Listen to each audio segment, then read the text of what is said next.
Salut à tous et bienvenue dans une nouvelle vidéo où on découvre le vaisseau amiral électrique de Volkswagen, l'ID7.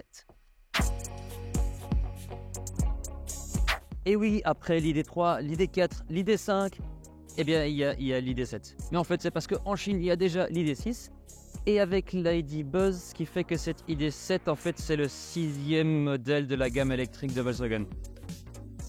Ouais, pas très logique, mais c'est pas grave. Ici, on va vous faire découvrir 7 choses à savoir sur la nouvelle ID7.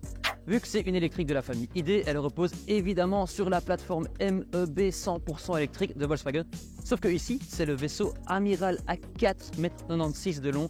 Elle est près de 20 cm plus longue qu'une Passat. Et même mieux, avec son empattement de 2,96 m, c'est 15 cm de plus qu'une Skoda Superbe. C'est vraiment énorme.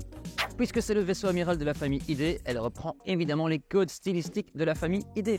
Notamment, le plus impressionnant, c'est la barre LED qui relie les deux phares. On retrouve aussi les poignées de porte encastrées et aussi la vitre de custode à l'arrière qui sépare le toit de la carrosserie comme sur l'ID5. Autre détail très important, c'est l'aérodynamique. C'est travaillé avec un CX entre 0,23 et 0,25 selon la finition.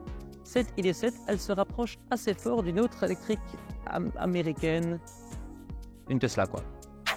Dans l'habitacle, elle se différencie des autres modèles Volkswagen en montant de gamme. On a un habitacle qui est bien mieux fini avec des plastiques moussés, une planche de bord toute en horizontalité qui intègre les buses de ventilation et plus important encore, un grand écran de 15 pouces qui embarque un nouveau système d'infodivertissement qui, d'après Volkswagen, est beaucoup plus facile à utiliser. Notons aussi l'ajout d'un petit écran devant nous avec les informations essentielles et aussi en option un affichage tête haute et à réalité augmentée. Ce n'est pas qu'un joli minois cette ID7 parce qu'elle présente aussi de nouvelles technologies. Elle introduit des nouvelles technologies dans la famille ID. Sous le plancher, on trouve une nouvelle batterie de 91 kWh associée à un moteur tout neuf de 286 chevaux sur le train arrière. Ça, c'est dans la version spéciale, la Pro S. À côté de ça, en dessous dans la gamme, il y a la Pro normale qui embarque toujours la batterie de 82 kWh et le moteur de 204 chevaux qu'on retrouve notamment sur tous les autres modèles ID. Résultat, la Pro S, elle a une autonomie de plus de 700 km et la Pro, quand même une autonomie de 615 km. Et ce n'est pas tout parce qu'il y aura aussi une ID7 GTX. Et oui, Volkswagen l'a annoncé il n'y a pas longtemps.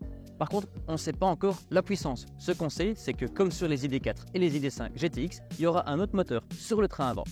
Ces modèles-là, ils produisent 299 chevaux, mais ici, avec le nouveau moteur à l'arrière, il y aura peut-être plus. Peut-être 350, peut-être plus. À voir. Une autre surprise de Volkswagen, il y aura certainement une version break de cette ID7. Mais d'ailleurs, ça nous apporte un truc qu'on n'a pas encore parlé, c'est le volume du coffre. Parce que bien que ce soit une berline, le volume du coffre est quand même déjà bien assez grand. Comme vous le voyez ici, on a un coffre qui est tout à fait utilisable. Alors Volkswagen ne donne pas de chiffres pour l'instant, mais ce qu'on peut être certain, c'est qu'il y a plus de 500 litres. À l'arrière, l'ID7 profite de son grand empattement et de ses grandes dimensions pour offrir une habitabilité impressionnante qu'on ne connaît pas pour l'instant sur aucun modèle de Volkswagen parce que la Passat elle est habitable, mais elle n'est pas aussi habitable que ça. Et voilà, c'était 7 choses à savoir sur la nouvelle Volkswagen ID7.